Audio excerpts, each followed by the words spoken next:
సృష్టి fertility centre కేసులో కీలక పరిణామం చోటు చేసుకుంది. బాధితులు ఒక్కొక్కరు ధైర్యం చేసి ముందుకు రావడంతో కేసులు పెరుగుతున్నాయి. తాజాగా గోపాలపురం పోలీసులు మరో 4 ఎఫ్ఐఆర్లు నమోదు చేశారు.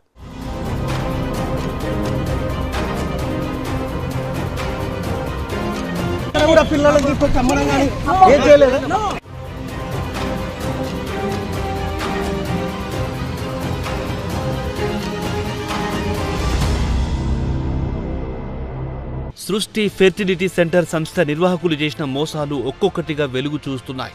ఐవీఎఫ్ చికిత్సకొచ్చిన వారిని సరోగసి పేరిట మోసం చేసి డబ్బులు తీసుకున్నారని అనేక ఫిర్యాదులున్నాయి. ఈ మేరకు గోపాలపురం పోలీసులు మరో 4 ఎఫ్ఐఆర్లు నమోదు చేశారు. తమకు అందించిన మెడికల్ రిపోర్ట్ తీసుకొచ్చి బాధితులు ఫిర్యాదు చేస్తున్నారు.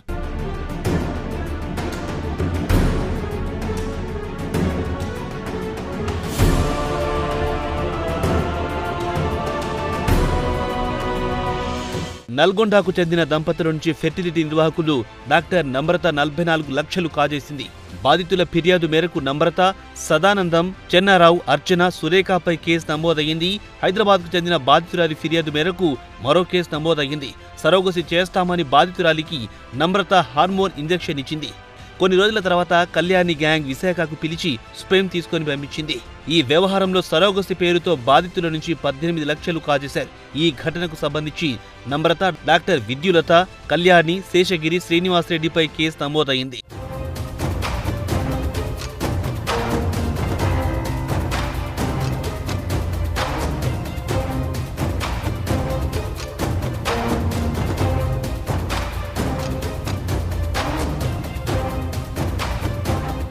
ఎన్ఆర్ఐలను కూడా నమ్రత గ్యాంగ్ మోసం చేసినట్టు ఫిర్యాదులు అందింది. బాధితుల నుంచి 25 లక్షలు కాజేశారు. దీంతో నమ్రతపై పోలీసులు కేసు నమోదు చేశారు. హైదరాబాద్కు చెందిన బాధితుల నుంచి ఈ గ్యాంగ్ 50 లక్షలు కాజేశారు. బాధితుల ఫిర్యాదు మేరకు నమ్రత, చెన్నారావు, సురేఖపై కేసు నమోదు చేశారు.